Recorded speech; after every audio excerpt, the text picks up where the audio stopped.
जय श्री राधे कृष्ण। आप सभी का हमारे YouTube चैनल पे बहुत बहुत स्वागत है। आइए सुनते हैं आज माघ मास महात्म्य कथा में 9वें अध्याय की कथा। अब तक आपने जो कि 8वें अध्याय कथा को सुना, अगर आपने अब तक पिछले अध्याय कथा को नहीं सुना हो तो हमारे चैनल पे वीडियो अपलोड है और फिर माघ मास महात्म्य के नाम से प्लेलिस्ट बनाया गया है। आप वहां से जाकर के पिछले अध्याय कथा को श्रवण कर सकते हैं। हिंदू धर्म में माघ के महीने का बड़ा ही विशेष महत्व माना गया है। माघ महीने में गंगा स्नान करना, दान पुण्यों का कार्य करना, भगवान सूर्य देव का पूजन करना, भगवान विष्णु, माता लक्ष्मी, भगवान श्री कृष्ण का पूजन करना, यह सब बड़ा ही पुण्य फलदायी माना गया है। जो भी सच्ची श्रद्धा के साथ माघ के महीने में गंगा स्नान करते हैं, दान पुण्यों का कार्य करते हैं, भगवान का पूजन करते हैं और माघ मास महात्म्य का कथा श्रवण करते हैं, उनके सभी प्रकार के पापों का नाश होता है तथा सुख समृद्धि की प्राप्ति होती है। तो आइए सुनते हैं माघ मास महात्म्य कथा में 9वें अध्याय की कथा। तो बोलिए प्रेम से भगवान विष्णु की जय, माता लक्ष्मी की जय, भगवान श्री कृष्ण की जय, सर्व देवी देवता की जय। यमदूत बोला कि हे वैश्य, मध्याह्न काल में आया हुआ मूर्ख, पंडित, वेद पाठी या पापी अतिथि ब्रह्म समान होता है। रास्ता से थके हुए ब्राह्मण, भूखे प्यासे अपरिचित बटोही जिनके गृह से अन्न जल करते हैं, वह गृहस्थ बहुत समय तक ब्रह्मलोक में निवास करता है। मध्याह्न या सायं काल या किसी समय जिनके घर पर आया हुआ अतिथि निराश नहीं लौटता, वे यमलोक में नहीं जाते। लौटा हुआ अतिथि गृहस्थ के जीवन भर के इकट्ठे किए गए पुण्य को भी ले जाता है। अतिथि सेवा के बराबर कोई दूसरा संपत्ति नहीं है। हे वैश्य, अतिथि सत्कार के प्रभाव से राजा तथा मुनिवर ब्रह्मलोक को गए और आज तक वहां से नहीं लौटे। हे वैश्य, अन्नदान करने वाला देदीप्यमान विमान का उपभोग कर अमृत पान करता है तथा स्वर्ग से हटकर उत्तर कुड़ुओं में जन्म लेता है। धर्मात्मा राजा होता है, दीर्घायु तथा नष्ट न होने वाले वंश को प्राप्त करता है। प्राण अन्न में रहने से अन्न देने वाला प्राणदाता कहलाता है। हे वैश्यवर, केसरी ध्वज से वैवस्त्र देव ने दया पूर्वक कहा था कि हे राजन, कर्म भूमि में जाकर यदि तुम फिर से स्वर्ग के इच्छुक हो तो अन्न दान करो। हे वैश्य, यह बात मैंने स्पष्ट धर्म शास्त्र से सुनी है। हेमंत काल में ईंधन, ग्रीष्म ऋतु में जल देने वाले तथा सर्वदा अन्नदान करने वाले यमराज के दुखों को नहीं पाते। जो 6 महीने पर ज्ञात अज्ञात छोटे बड़े वाणी, मन और शरीर से किए हुए पापों को प्रायश्चित नहीं करता, वह नरक भोगता है। और जो प्रायश्चित करता है वह देवता और गंधर्वों से सेवित शुभ लोक को प्राप्त होता है। हे वैश्य, जो मनुष्य वेद माता, गायत्री या दूसरे वैदिक मंत्रों को जपते हैं और नित्य सवेरे और शाम को अग्नि में हवन करते हैं, ऐसे विप्र अक्षय गति जो कि मोक्ष को प्राप्त होते हैं। नित्य व्रती, तीर्थों के सेवक और जितेंद्रिय अवश्य यमराज को नहीं देखते। नित्य धर्म करने वाला प्राणी दूसरे का अन्न, पाक आदि को ग्रहण और भोजन करना छोड़ दे।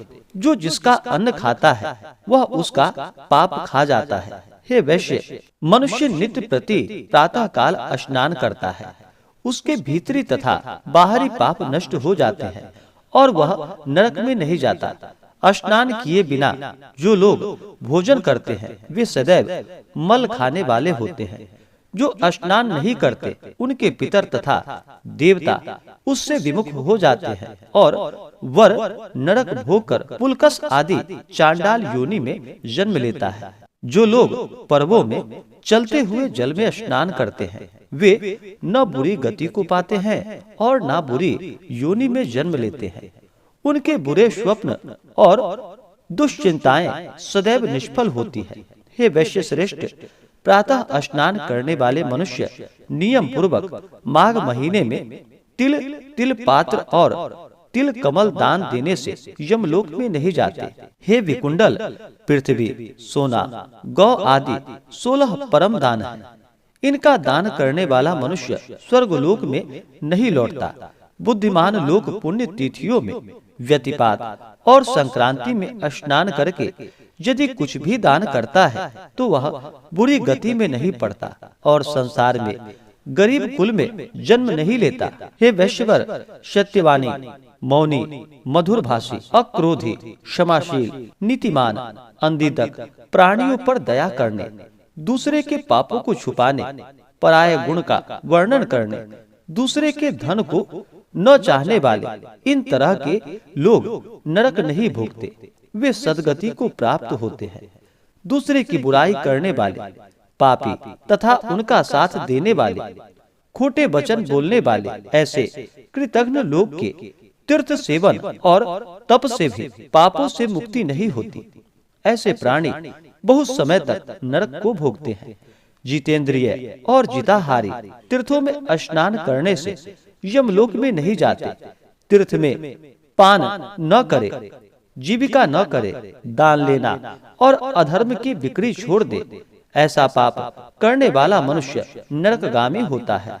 दुर्जरम पातकम तीर्थे दुर्जरश्च पतिग्रहा तीर्थेषु दुर्जरम सर्व तस्मात् स नरकम व्रजेत।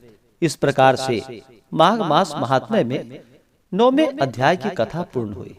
तो बोलिए प्रेम से भगवान विष्णु की जय, माता लक्ष्मी की जय, भगवान श्री कृष्ण की जय, सर्व देवी देवता की जय। इसी प्रकार से जो भी भक्त नियम पूर्वक अगर माघ के महीने में गंगा स्नान करते हैं, वो भी तीर्थों में जाकर के या बहते हुए जल में स्नान करते हैं। स्नान करने मात्र से ही उन्हें अनंत गुना पुण्य फलों की प्राप्ति होती है। जो भी भक्त माघ महीने में माघ स्नान करते हैं, उन्हें माघ के महीने में जो कि नियम पूर्वक रहना चाहिए।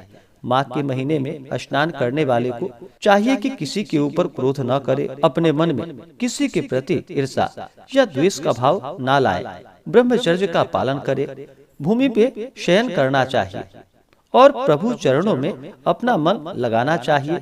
जहाँ तक हो सके माघ का महीना जो कि सर्दी का मौसम होता है, तो इस दौरान आपसे जो भी बन सके अपने सामर्थ्य के अनुसार गरीबों को भोजन करवाएं, ब्राह्मणों को भोजन करवाएं, उन्हें अन्न, वस्त्र, कंबल जो भी आपसे बन सके उनका अवश्य ही दान करना चाहिए।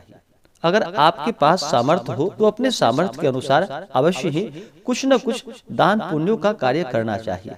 इससे पुण्य फलों की प्राप्ति होती है और जब व्यक्ति के पुण्य उदित होते हैं तभी उनके पापों का अंत होता है। जब व्यक्ति के पाप और ताप नष्ट होते हैं तभी जाकर के उन्हें सांसारिक सुखों की प्राप्ति हो पाती है। इसलिए आप सब प्रभु चरणों में अपना मन लगाए, अपने से बड़ों का सदा ही आदर और सम्मान करे, महिलाओं का सदा ही आदर और सम्मान करे, माता पिता की सेवा करे और प्रभु पे विश्वास रखते हुए प्रभु का पूजन, भजन कीर्तन, अपना जो भी कर्म है वो करते हुए भगवान का भजन कीर्तन करते रहे। इससे भगवान अति प्रसन्न होते हैं और अपना कृपा प्रदान करते हैं। इसी प्रकार से अगर आप आगे के अध्याय को सुनना चाहते हो, हमारे चैनल पे अगर आप नए हैं तो चैनल को लाल बटन दबा करके सब्सक्राइब करें, साथ में बेल आइकन घंटी को दबाएं ताकि मेरे वीडियो का नोटिफिकेशन आपको समय से मिलता रहे।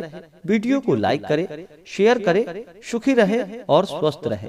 जय श्री राधे कृष्ण। धन्यवाद।